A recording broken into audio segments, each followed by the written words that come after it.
Me llamo Botticelli, Sandro Botticelli. Vengo de Florencia, ciudad de artistas y genios. He inmortalizado la belleza, el nacimiento de Venus. Nadie osó antes hacer nada igual. Durante siglos, numerosos imitadores han intentado seguir mis pasos. Pero también me he asomado al abismo y he pintado lo que allí vi. El mapa del infierno. El infierno por el que todos pasamos. El infierno de Botticelli.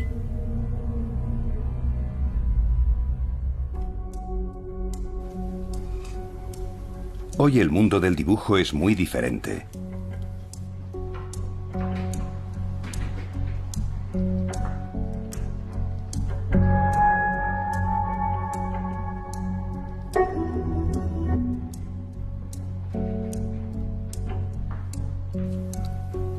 Las técnicas modernas han cambiado de forma radical la manera de trabajar de los artistas.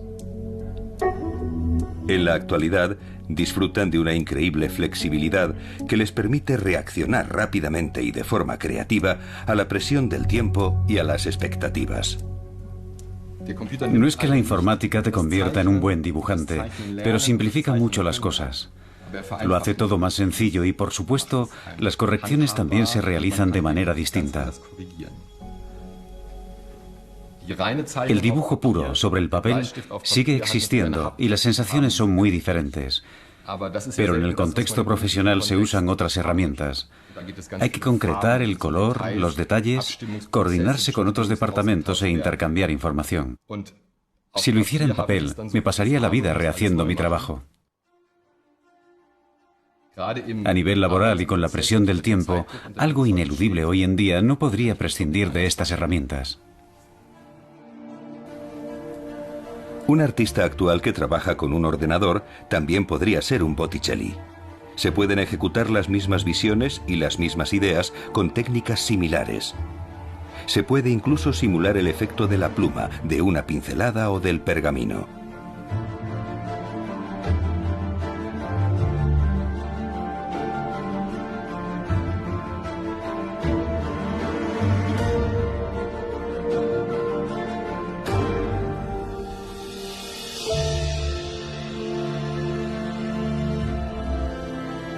Es posible crear imágenes siguiendo el estilo de otras épocas, con tinta virtual y sobre materiales naturales también virtuales.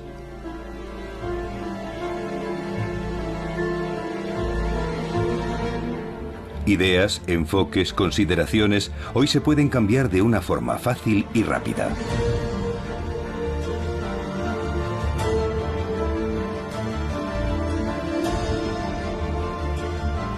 Al contrario que en la época de Botticelli.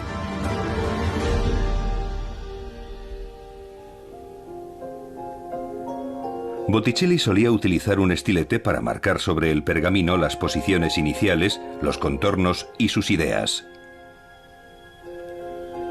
Cuando estaba seguro de lo que iba a representar, realizaba los dibujos preliminares a punta de plata.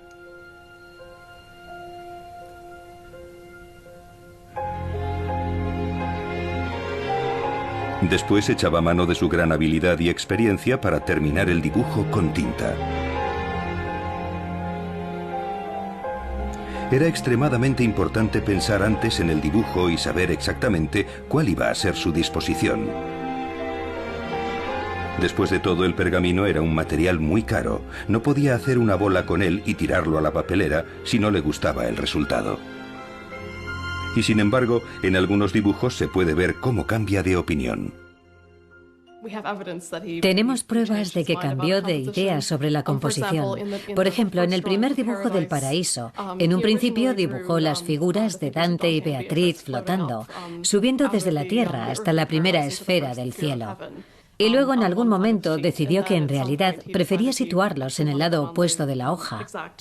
De modo que dio la vuelta a la hoja 180 grados y los dibujó con tinta. Y eso es lo que vemos en el dibujo final, pero aún se aprecian las imágenes difusas de Dante y Beatriz más abajo.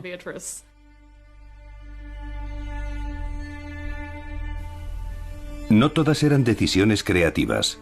En diferentes momentos, su obra revela los problemas a los que se enfrentaba el gran artista. Sabemos que en varias ocasiones Botticelli trabajó bajo presión. Le metían prisa, hizo algunas correcciones, borró cosas. En algunos dibujos se nota cierta rapidez en la ejecución, y eso probablemente se deba a las presiones de su cliente. Avanzaba muy despacio. De hecho, Botticelli dedicó muchos años de su vida a esta obra. Se cree que los dibujos datan de un periodo bastante extenso, comprendido entre 1480 y 1495.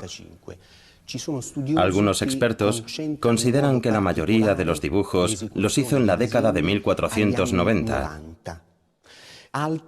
Sin embargo, otros opinan que el periodo de trabajo fue más amplio y lo prolongan hasta la muerte de Botticelli en el año 1510. Tenemos pruebas de que Botticelli trabajó en algunos dibujos durante mucho tiempo. En algunos se ve que usó 2 o 3 tintas diferentes, lo que sugiere que realizó parte del dibujo, se marchó, pensó en él y luego volvió para realizar otra parte. Algunos artistas dedican mucho tiempo a sus obras. Pensemos, por ejemplo, en Leonardo da Vinci, que trabajó durante 20 años en algunos cuadros. A veces esto se debía a que el pintor recibió un encargo importante que le obligaba a dejar pendiente algún otro trabajo, al que regresaba tiempo después, cuando había terminado con ese pedido importante. Pero contamos con 2 datos muy importantes. El primero es que el trabajo de la Divina Comedia duró mucho tiempo. Y el segundo es que esto le causó muchos problemas a Botticelli. Sufro y disfruto al mismo tiempo. Estoy satisfecho con la obra. Es buena. Pero me lleva mucho tiempo. Tiempo que no tengo. Tiempo que Lorenzo no me da. Entiendo que quiera tenerlo ya, tal y como hablamos. Pero así no puedo. Será diferente. Ay, Dios. Esto es un infierno.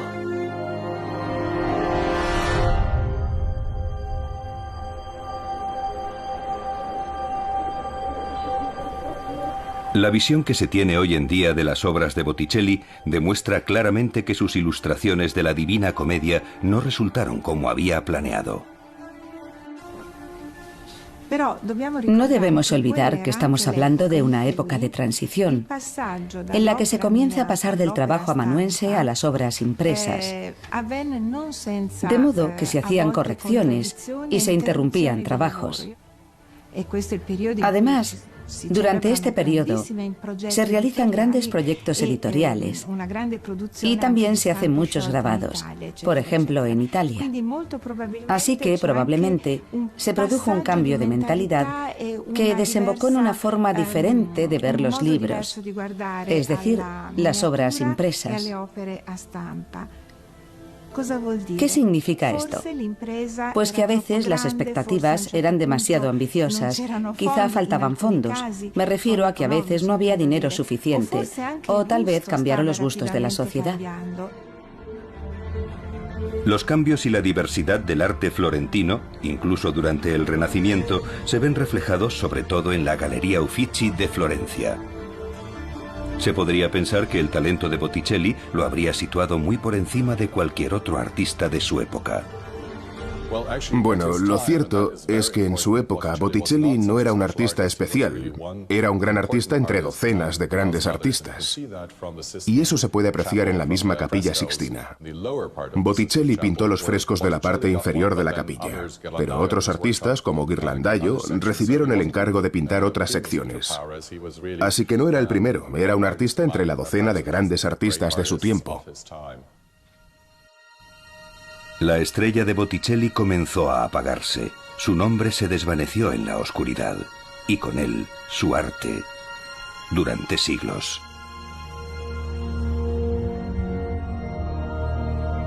Entonces, la corriente, transformada en triste y mísero arroyo, llega a la playa gris de un pantano llamado Estigia. Me quedé allí observando con inquietud. Vi en sus barros a seres desnudos con expresiones agónicas. Se golpeaban con las manos, pero también con las cabezas, los pechos y los pies. Se desgarraban con los dientes jirón a jirón. Mi buen maestro dijo: hijo mío, estas son las almas de los coléricos.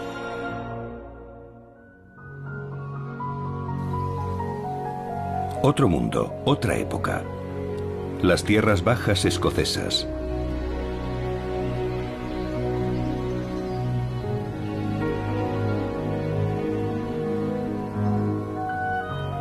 Resulta casi inverosímil que tras permanecer en el olvido durante siglos, la mayor parte de los dibujos de Botticelli para la Divina Comedia reaparecieran aquí. Desgraciadamente, el lugar donde aparecieron ya no existe. Pero la fantástica historia de su redescubrimiento sigue siendo visible en la sede ducal de la familia Hamilton. Los Hamilton se mudaron aquí en 1947 y trajeron bienes que habían estado en el Palacio Hamilton y en algunas de sus casas de Escocia e Inglaterra.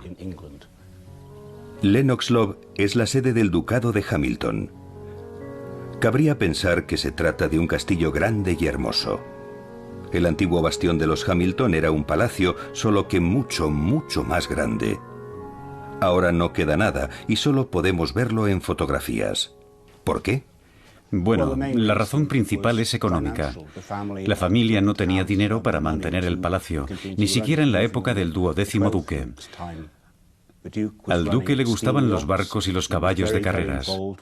El dinero desaparecía a gran velocidad. Así que en 1919 tuvo lugar la última de las grandes subastas y al año siguiente comenzó la demolición del palacio.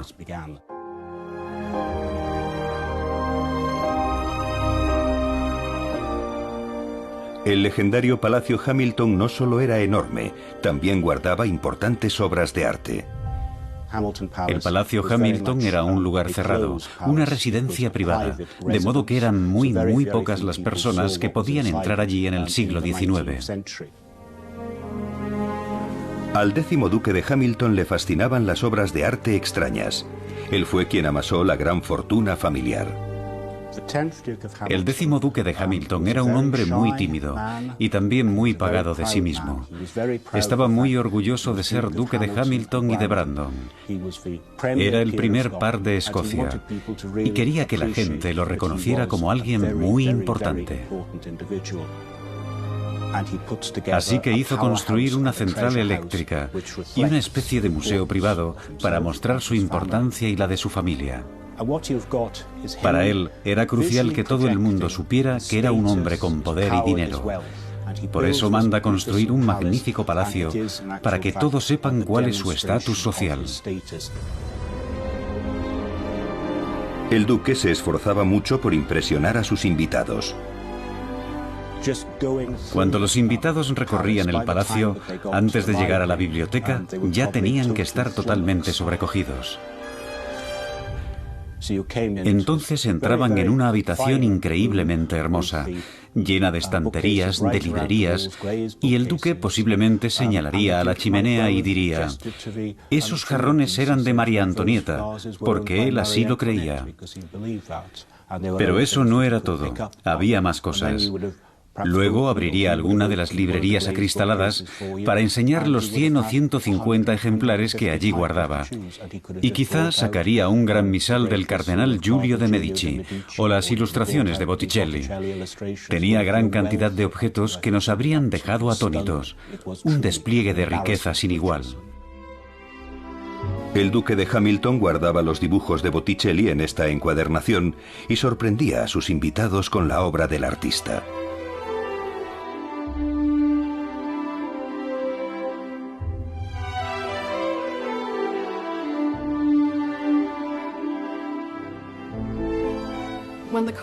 Muchas personas vieron el códice en su biblioteca cuando pasó a formar parte de su colección. Aquello fue una gran revelación. Botticelli y su arte habían perdido el favor de los entendidos hacía mucho tiempo. Así que él redescubrió su obra a través de esos maravillosos dibujos. Siglos después, por fin se podían ver los dibujos de Botticelli en Escocia. ¿De dónde procedían? ¿Cómo llegaron hasta allí? El duque adquirió los dibujos de Botticelli porque estuvo viajando por Italia desde 1791 a 1802. Allí compró muchos manuscritos, muchos. Cuando regresó a Gran Bretaña, conoció al principal librero de Londres, James Edwards, que se convertiría en su mentor y proveedor. Edwards estaba en París en abril de 1803 y reúne 5 importantes manuscritos medievales que ofrece al 10º duque de Hamilton. El duque compra los manuscritos y cuando Edwards regresa le escribe y le dice que en París ha descubierto un manuscrito en el taller de Molini. Claudio Molini es la primera persona que registra los dibujos de Botticelli. La encuadernación y una nota manuscrita suya son 2 pruebas cruciales que nos pueden ayudar a descubrir dónde estuvieron todos esos años. Algunos dicen que estuvieron en Francia a finales del siglo XVIII, alrededor de la década de 1780 y principios de la de 1790.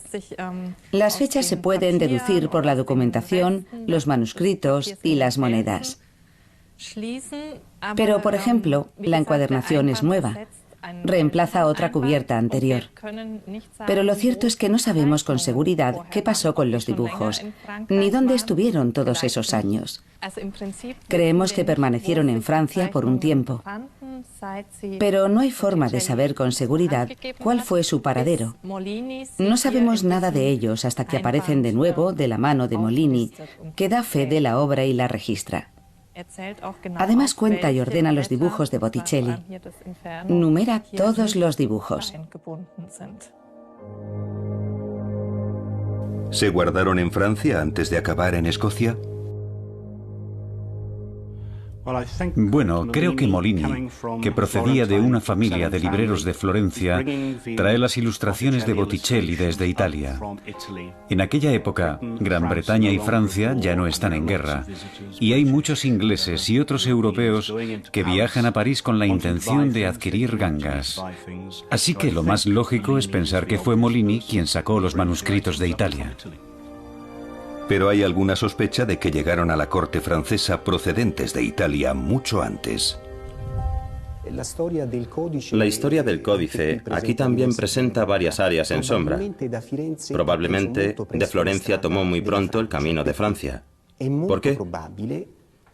Quizá porque los dibujos fueron donados por Lorenzo di Pierfrancesco de Medici, es decir, el primo de Lorenzo el Magnífico, al rey de Francia, o alguien de su séquito, para congraciarse con la nueva estrella en ascenso de la escena política italiana.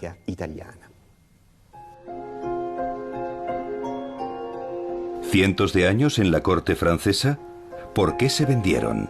¿Y por qué no se hizo el intercambio a través del afamado librero Charles Chardin, que era quien se encargaba de las transacciones más importantes? El hecho de que estos dibujos llegaran con Molini contradice la teoría de que se encontrasen en la corte francesa. ¿Quién fue el primero que reconoció el valor artístico de los dibujos de Botticelli? Sigue siendo un misterio. A finales del siglo XVIII, muy pocos estaban interesados en su trabajo, como revela un detalle fascinante de la encuadernación.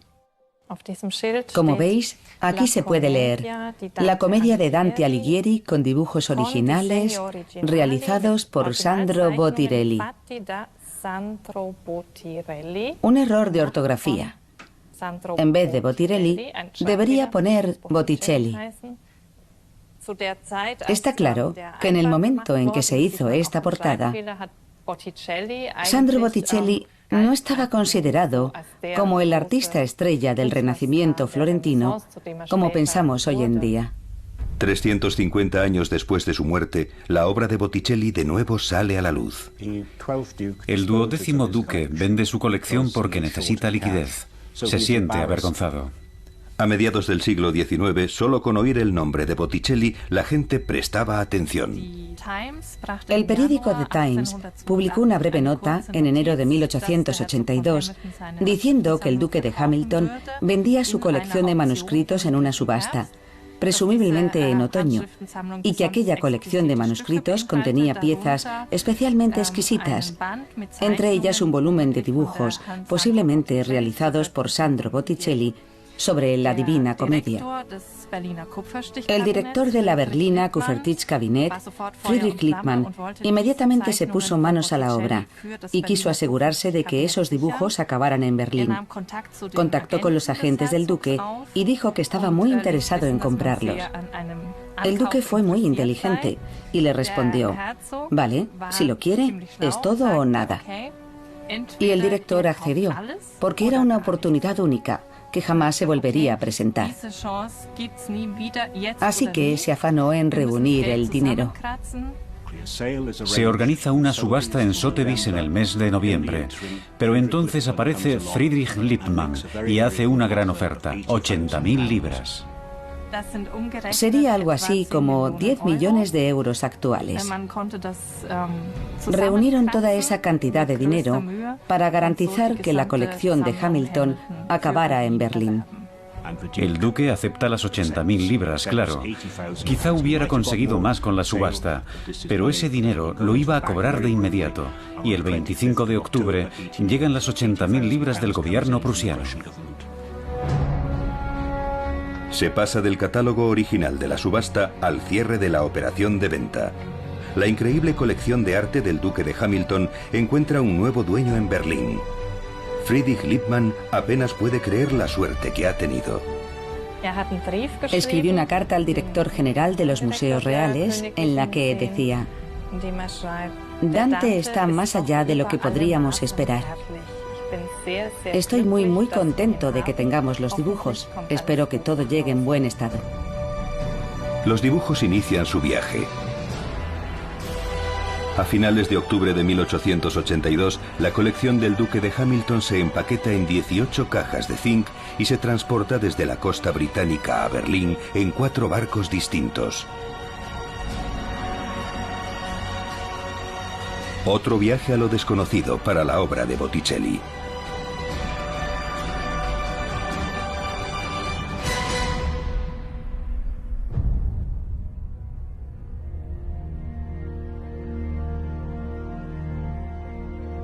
Todo lo que vi a mi alrededor era una gran llanura cubierta de dolor y terrible agonía. La tierra estaba llena de tumbas de todas las formas y tamaños. Pero eso no era lo peor. De las tumbas salían llamas y un calor tal que habría derretido el yunque de un herrero. Las tapas se levantaban y de su interior surgían terribles gritos de dolor como aullidos de tortura.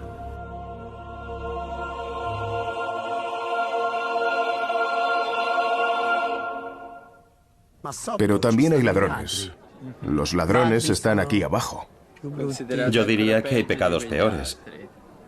¿Entonces no te parece justo? ¿Qué opinas? Pues yo creo que eso es peor que la lujuria. Ser ladrón, bueno, no es tan malo. En realidad, todo depende un poco de las circunstancias de la vida, de las opciones que tengas. No sé.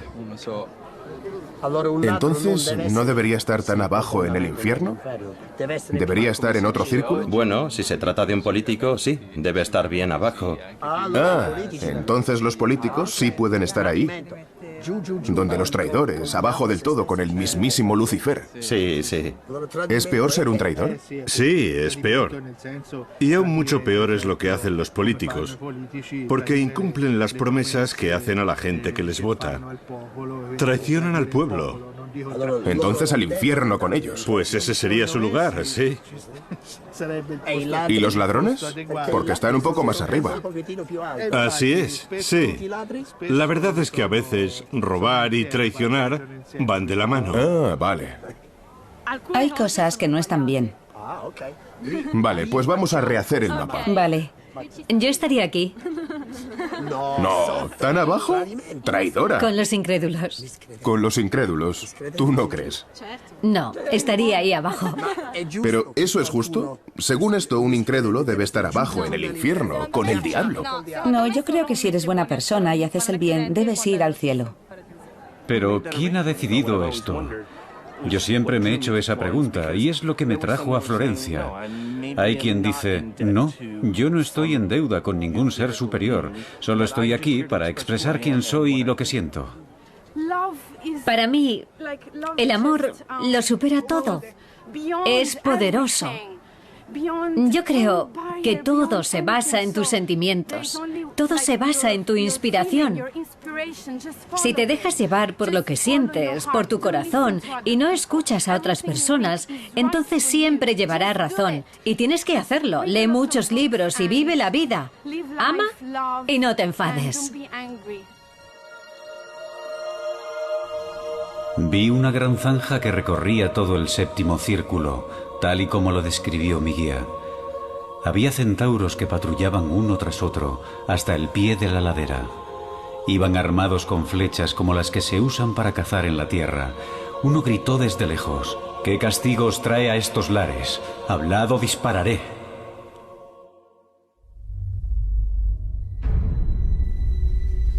Solo 85 dibujos llegaron a Berlín. 7 quedaron separados de la sección principal. Curiosamente, 3 de ellos estaban pintados a color, incluyendo el Mapa del Infierno, una obra realmente atractiva en aquella época. Bueno, la reina de Suecia recibió o adquirió de alguna manera algunos dibujos. Y resulta bastante interesante que ella, que era protestante, se quedara con el mapa del infierno. Es como si aquello fuera una advertencia. Debido a su carácter religioso, los 7 dibujos finalmente acabaron en el Vaticano. Pero fue justamente aquí donde su significado permaneció más tiempo oculto. En 1887, es decir, después de que la colección inglesa viajara a Berlín, un historiador de arte austríaco llamado Joseph Strigowski se dio cuenta de que esos 7 dibujos, que simplemente se consideraban ilustraciones de la Divina Comedia, formaban parte del ciclo de Botticelli sobre la Divina Comedia, cuyo cuerpo principal estaba en Berlín. Y desde ese momento, la suerte de los dibujos es extraordinaria, ya que descubrimos que son de Botticelli y que se extrajeron del códice original.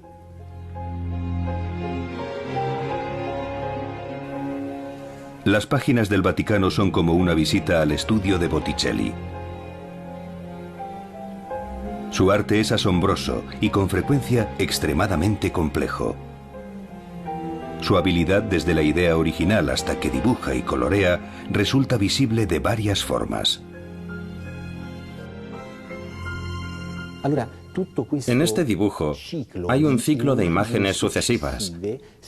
Lo más interesante es que, como ve, está parcialmente coloreado. Hay una parte coloreada y otra en blanco y negro. Una de las páginas más fascinantes de Berlín es una obra increíblemente rica gracias a su colorido. La visión de Botticelli y su estilo narrativo son claramente visibles. Parece espléndido y completo, pero ¿lo es? Bueno, no sabemos si esta hoja está terminada, porque al menos hay una figura que no está coloreada, esa de ahí, en la parte superior izquierda. Se trata del infernal monstruo Gerión, que Dante describe como el ser vivo más colorido del infierno. Y sin embargo, en esta hoja aparece en blanco y negro, no está coloreado, y es el único que no lo está. En el Mapa del Infierno, Botticelli nos muestra cuál podría ser el aspecto de Gerión. Pero parece una representación un tanto pobre. Las otras figuras son extremadamente imaginativas y expresivas. Gritan, luchan, hablan y parece que se mueven. Botticelli hace que las figuras de Dante cobren vida gracias a la luz, las sombras y el color. Pero por supuesto, estaba la dificultad del dibujo. ¿Cómo podía hacer que Gerión fuera aún más colorido si cabe? Según parece, no encontró ninguna solución. Por eso el monstruo no tiene color alguno. Es posible que le llevara tanto tiempo que al final no pudiera terminarlo. Me refiero a colorearlo. Pero también puede ser que decidiera dejarlo sin colorear. Quizá pensara que así los dibujos también quedaban bien. De modo que decidió que el ciclo terminara con dibujos en blanco y negro. Hay una gran variedad de dibujos. Algunos están perfectamente definidos y coloreados. Otros simplemente son bocetos. Esto nos hace pensar que el trabajo no está terminado. Es una obra inconclusa. Solo podía ver a la bestia. Se mecía y avanzaba lentamente en círculos. Flotaba corriente abajo, pero todo lo que percibía era el viento azotándome el rostro. Me estremecí asustado. ¿Hacia dónde íbamos? Vi llamas y escuché lamentos.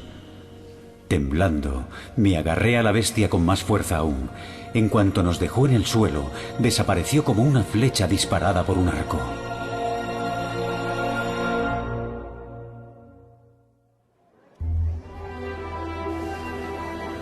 Hoy son muchos los que quieren ver esta obra de Botticelli rescatada del olvido. ¿Cómo es posible que asombre a los visitantes más de 500 años después? Forma parte del Star System de la historia del arte. Casi se podría comparar con los actores más famosos de hoy en día. Ahora Botticelli es una superestrella de la pintura. La gran imaginación de Botticelli es cautivadora, como también lo es su forma de recrear la belleza y la feminidad. Venus. Este es un cuadro muy importante. Muestra el ideal de belleza de las proporciones humanas, además de ejemplificar la belleza femenina. Su pelo dorado y la piel pálida de Venus es muy diferente de los gustos actuales. Y sin embargo, cautiva a quien la ve. Da igual que sea alguien del siglo XIX, del XX o incluso del XXI. Poder de atracción. Hay algo en esta imagen que atrapa a quien la contempla. Esta imagen es asombrosa y presenta a Botticelli como un innovador. En realidad, ya se habían hecho desnudos femeninos antes, pero no un desnudo frontal de un cuerpo de mujer, que además se encara con el espectador. Hasta en eso es original. Y aún más original si se tiene en cuenta que en su época Botticelli no tenía muchos modelos para pintar. Para realizar una pintura mitológica no había un plan establecido. Eso es lo que hace que su obra tenga tanta calidad y sienta las bases de su carrera como uno de los pintores más famosos del Renacimiento. La modelo que representaba su ideal de belleza femenina era Simonetta Vespucci, su musa. No solo estuvo considerada como la mujer más hermosa de su época, sino que las pinturas que Botticelli hizo de ella son símbolos de la belleza perfecta e inspiraron a multitud de artistas, entre ellos a Leonardo da Vinci. Leonardo nació unos años después que Botticelli. Era más joven que él.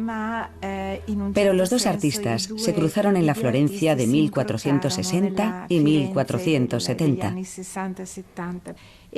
Y este busto, esta cabeza ideal de Leonardo, concluye el camino de la línea, de la melodía de la línea que ya inició Botticelli. Esta es una cabeza celestial, no es real ni natural.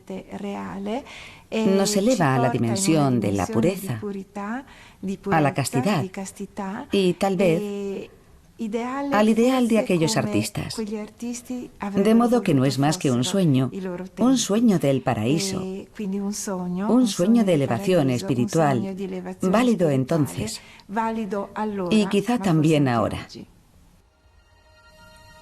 Pero Botticelli no solo pintaba cosas bellas, también podía mostrar a sus mecenas otra faceta diferente de sí mismo. Es algo aterrador, poco frecuente en Botticelli. Mucha gente se queda sorprendida y encantada al mismo tiempo, porque ven una faceta del artista que desconocía. ¿La violencia y el terror eran el alter ego de Botticelli? ¿Todos esos dibujos sobre el infierno de Dante revelan su vida personal, sus pecados?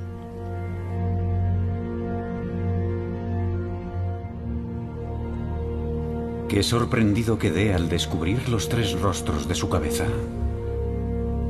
De sus 6 ojos se derramaban lágrimas, que goteaban como una sangrienta baba desde sus 3 barbillas. Cada boca desmembraba a un pecador, como un triturador de lino, torturando a los 3 al mismo tiempo.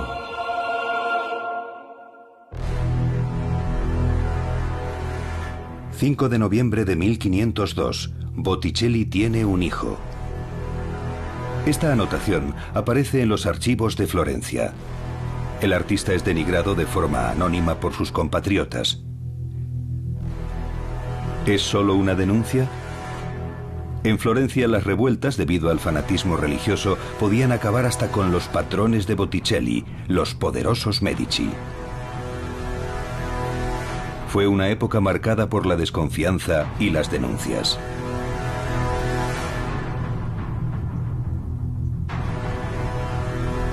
Pero no era la primera vez que aparecía en los registros. También le denunciaron por falta de decoro. ¿Fue por mera envidia y resentimiento? ¿O aquello era un reflejo de la desesperación de Botticelli hacia el final de sus días, como se podría deducir? En el siglo XVI se dijo que había muerto en la miseria, pero sabemos que eso no es cierto, porque hacia el final de su carrera compró una casa solariega, una propiedad para pasar sus últimos años. Y si un artista puede comprarse una casita en el campo, está claro que tan pobre no es. Eso lo contó Vasari y demuestra que incluso en el siglo XVI no se sabía qué había sido del artista. Sandro Botticelli. Algo debió de ocurrirle hacia el final de su vida. Solo 2 veces firmó sus obras. Y ahora oculta un mensaje en el dibujo del paraíso. Un ángel, situado entre otras figuras celestiales, sostiene una hoja escrita a mano con el nombre de Botticelli. ¿Era una petición de misericordia, de perdón, o quería incluir en su último dibujo un mensaje oculto? También existe la posibilidad de que hubiera algo más y que haya desaparecido. Sandro Botticelli pide perdón en un dibujo de hace casi 500 años. Oculto, apenas visible. ¿Habrá más mensajes? La increíble lupa del escáner digital quizá nos permita encontrar novedades. Ahora la obra está accesible a cualquier persona en todo el mundo. Con los pergaminos de Botticelli, al igual que con otros manuscritos artísticos o culturales de especial importancia, hemos intentado, siempre en la medida de lo posible, que fueran accesibles para aquellas personas que visitan nuestra página web. Nos dimos cuenta de que no hay nada que haga más feliz a un estudioso que encontrar un manuscrito en Internet. Al estar online es muy cómodo y además es un servicio gratuito, así que no tiene coste alguno. Para mí es algo muy hermoso y muy significativo, porque así nos damos cuenta de la cantidad de tesoros que tenemos, y eso es muy importante. Gracias a Digita Vaticana, ahora todo el mundo puede ver y estudiar el mapa del infierno online. Quizá alguien más descubra algún otro mensaje oculto en la obra de Botticelli, alguien que comprenda el infierno personal del artista mejor que cualquier experto.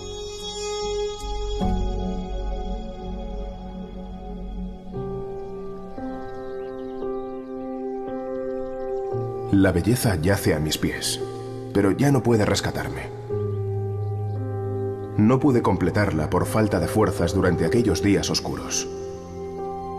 A mí, Sandro Botticelli, me domina la duda. Ahora que se acerca el fin, me pregunto, ¿reconocerá el mundo lo que intenté crear? ¿Lo verá? ¿Lo verá de verdad? ¿Y lo comprenderá? Ah, Simonetta.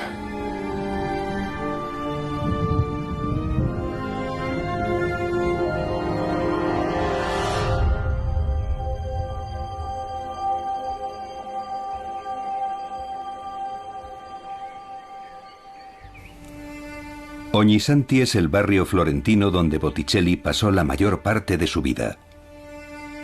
Y no muy lejos está el lugar donde el artista descansa para toda la eternidad. Una iglesia a solo unos metros de la vía del Porcelana.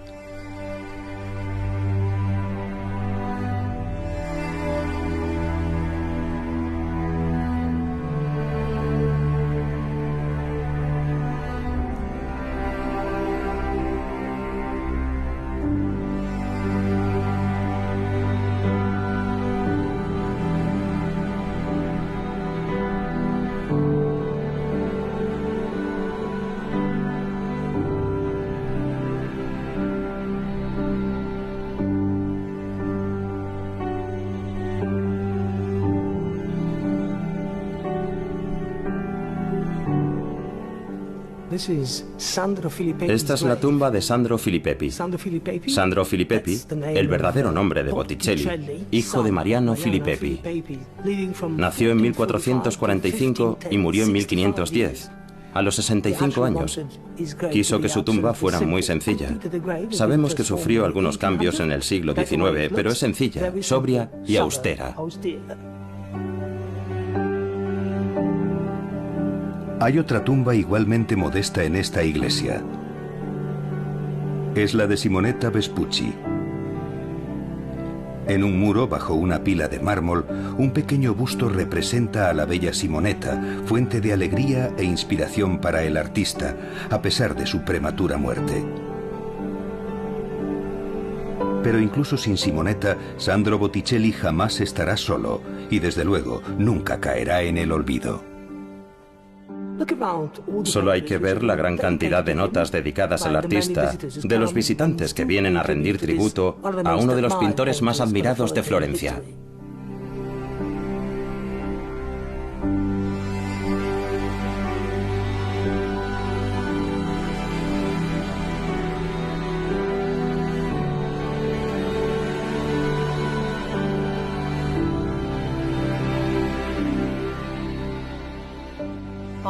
La obra de Botticelli está por todas partes. No creo que se le vaya a olvidar nunca más, como ocurrió entre su muerte y el siglo XIX. Así es como lo habría querido él. La gente viene a su ciudad. Celebra la vida, el amor y atrapa la belleza. La belleza del momento, para siempre. Para el paraíso.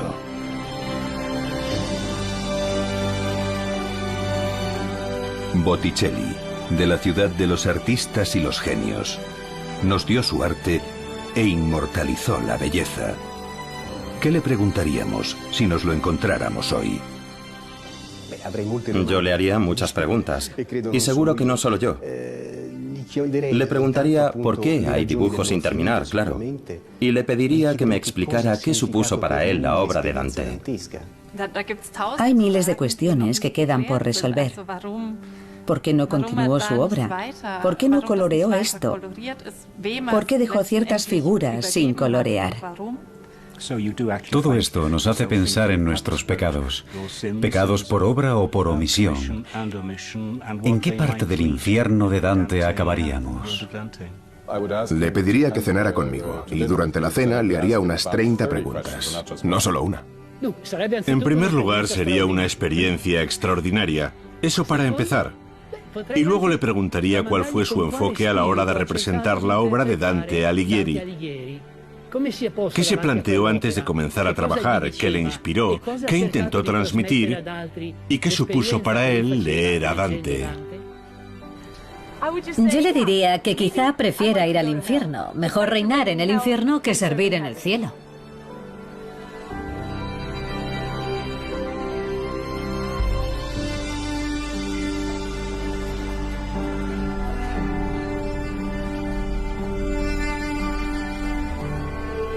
La obra original vuelve a la cámara acorazada del Vaticano hasta el día en que podamos volver a verla de cerca y realizar nuevos descubrimientos.